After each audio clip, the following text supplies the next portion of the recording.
Welcome everybody. Okay, we're going to be looking at some properties of polynomials. There's going to be about 3 or 4 of the properties that we're going to be discussing throughout this week. The first one's called the rational root theorem. Sometimes we call it the P over Q theorem. So P over Q. Sometimes we call it the rational zero test, but it's the same thing. In fact, if you notice, the title says rational root theorem, but the definition says rational zero test. So they're interchangeable. So what is this test? The rational root theorem is a rule that helps determine the possible rational zeros of a polynomial or rational roots of a polynomial function. Okay, so this test is going to give us a list of numbers that if we plug them into the polynomial, we'll get 0 as the answer.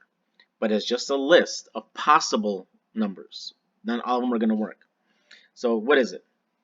The rational zero test is if the polynomial f of x equals, well, that big expression there has integer coefficients, then every rational zero of f has the form P over Q.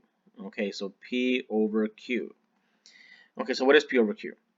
P over Q have no common factors. Don't worry about this part here. It's important, but we won't come across it most likely. Okay, so what is P? P is a factor of the constant term a sub 0. So it's the factor of this number. So factors, P is a factor of a sub 0. And Q is a factor of the leading coefficient. That's this number. Q is a factor of a sub n. Okay, so let's do this. So let's find the possible rational roots of each polynomial. Okay, so here's our first example. F of x equals 3x squared minus 5x plus 7. Okay, so our possible rational roots are in the form P over Q. So it's a 3-step process. The first step is to find P, which is the factors of a sub 0, which is your constant term, which is this one here, of 7. So what are the factors of 7? What numbers multiply together to give you 7? Well, they are 1 and 7. But it's also -1 and -7, so we have to account for the possibility that we're going to get negative values as well. Okay, so it's always going to be plus or minus. All right, Q are the factors of the leading coefficient. So the factors of the leading coefficient is your leading coefficient, and the factors of 3. So the factors of 3. So those factors are 1 times 3 and its negative counterpart.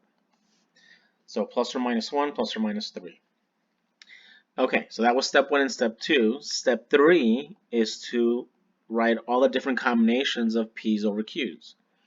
So one way to do this is start with this P and put it over this number and this number, 1 and 3. So plus or minus 1, I'll just clean that up a little bit.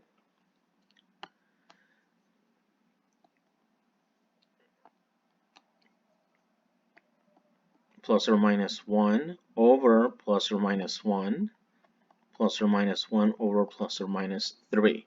So just to be clear, what I did is I took plus or minus 1 and I divided it by plus or minus 1. So just look at the colors and you'll see what I'm doing. And then I took plus or minus 1 and I divided by plus or minus 3. So that's using plus or minus 1, the one in green. Now let's use plus or minus 7. So plus or minus 7 over plus or minus 1, and plus or minus 7 over plus or minus 3. So again, I took plus or minus 7, and I divided it by plus or minus 1 and plus or minus 3. And this is our list. Now, we could clean this up a little bit. We don't need the plus or minus on both of them, so we could say plus or minus 1 over 1, which is just 1, plus or minus 1 over 3, plus or minus 7 over 1, or just 7, plus or minus 7 over 3. So that's another way we can write our answer, our rational roots, or possible rational roots, excuse me. Another way you can write the answer is we can write it like this. I can write one big fraction bar and just put plus or minus 1, plus or minus 3 in the numerator, plus or minus 1, plus or minus 7 in the denominator. And we can write it like this as well. As long as we know that it's this numerator over either one of these two denominators, and then this numerator over one of the two denominators. Okay, so that's the rational root test. We're just creating a list. Okay, let's do another one. How about 4x to the third plus 8x squared minus 10x plus, let's say, 6. All right, so again, we got to find our factors of p, which is a factors of 6, factors of the constant term, so factors of 6, and then q are the factors of 4, which is the leading coefficient. Okay, so what are they? What numbers multiply to give you 6? 1 times 6 and 2 times 3. So plus or minus 1, plus or minus 2, plus or minus 3, plus or minus 6. And then the factors of 4 is plus or minus 1, plus or minus 2. It's 2 times 2. You don't have to write the 2 twice. Plus or minus 4. Okay. So now that we have factors of p and factors of q, now let's find p over q.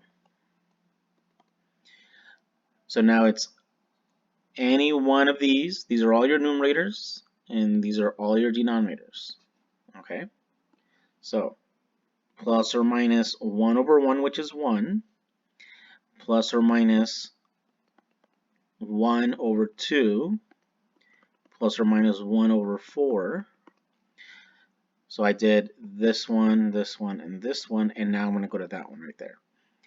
Plus or minus 2 over 1, which is 2. Plus or minus 2 over 2 is 1, but I already have 1 right there, so I don't need it again. So I'm going to get rid of it. Plus or minus 2 over, that was 2 over 2. 2 over 4, 2 over 4 is 1/2. Plus or minus 2 over 4 is 1/2, but I have that one there, so I don't need it again. So some of these will repeat themselves sometimes. So 2 over 4, now 3 over 1, 3 over 2, 3 over 4, 6 over 1, 6 over 2 is 3, but I already have it there, so I don't need it again. And then 6 over 4 is 3 over 2, and I have it there, I don't need it again. So these are my rational roots. Now they got pretty lengthy, so again, we could have just done the following, and this is okay. Plus or minus 1, plus or minus 2, plus or minus 3, plus or minus 6, over plus or minus 1, plus or minus 2, plus or minus 4. And this is okay. Okay? Let's do one more. And this will be the last one we'll do. 10x to the fourth minus 8x cubed plus 7x squared minus 4x plus 3. Actually, let's do minus 3. Okay, so P is the factors of negative 3, which is plus or minus 1, plus or minus 3. And even though it's a negative 3, we know that we can get negative 3 two ways. 1 times negative 3 and negative 1 times 3. So if you notice that the 1 is positive and negative, that's why I have plus or minus, and then the 3 is negative and positive, and I have them right there plus or minus as well. So that's okay. And then Q is plus or minus the factors of 10. Let's write that down. Factors of 10. So that's plus or minus 1, plus or minus 2, and then plus or minus 5, and plus or minus 10. Let's get rid of this. We don't need this. Okay.